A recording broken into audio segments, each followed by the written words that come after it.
মুখ্যমন্ত্রীকে ইমেল শিক্ষক শিক্ষিকা অধিকার মঞ্চের ইমেল শুভেন্দু অধিকারী ও নওশাদ সিদ্দিকীকেও যোগ্যরা যাতে পদে ফিরতে পারে সেই আবেদন বিধানসভায় এই সংক্রান্ত বিল পাশের আবেদন ইমেলে মুখ্যমন্ত্রীকে ইমেল শিক্ষক শিক্ষিকা অধিকার মঞ্চের ইমেল শুভেন্দু অধিকারী এবং নওশাদ সিদ্দিকীকেও যোগ্যরা যাতে পদে ফিরতে পারেন সেই আবেদন বিধানসভায় এই সংক্রান্ত বিল পাশের আবেদন ইমেলে। টেলিফোন লাইনে রয়েছেন প্রতিনিধি রেশমি দাস। রেশমি, এই বিষয়ে কি আপডেট রয়েছে?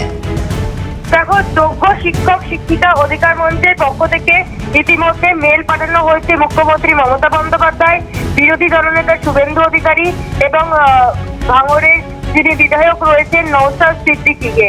মূলত এই যে মেল পাঠানো হয়েছে সেই মেলে উল্লেখ করা হয়েছে যে বিধানসভায় এই বিষয়টি উত্থাপন করার জন্য এবং এই সংক্রান্ত একটি বিল পাস করার জন্য, অর্থাৎ যারা যোগ্য শিক্ষক শিক্ষিকা বলে যারা নিজেদেরকে দাবি করছেন এবং গতকালের এসএসসি প্রেরিত যেই তালিকা অর্থাৎ টেন্ডারদের তালিকায় যাদের নাম নেই সেই সকল শিক্ষক শিক্ষিকাদের একাংশ মূলত এই ইমেল পাঠিয়েছেন এবং তারা বলেছেন যারা যোগ্য শিক্ষক শিক্ষিকারা রয়েছেন তারা যাতে তাদের পদে পুনরায় ফিরতে পারে এবং তাদের যাতে পরীক্ষায় না বসতে হয়, অর্থাৎ যারা যোগ্য তাদের পরীক্ষায় না বসে তারা যাতে তাদের পদে পুনর্বহাল হতে পারেন সেই আবেদন করে এই ইমেল পাঠানো হয়েছে এবং এই ইমেলে উল্লেখ করা হয়েছে এই সংক্রান্ত একটি বিল যাতে বিধানসভায় পাশ করানো হয় এবং বিধানসভায় এই সংক্রান্ত বিল পাশ করে যাতে যোগ্য যারা শিক্ষক শিক্ষিকারা রয়েছেন যারা চাকরি হারিয়েছেন তাদের বিষয়টি দেখার জন্য এই মেলতে আবেদন করা হয়েছে। জানা।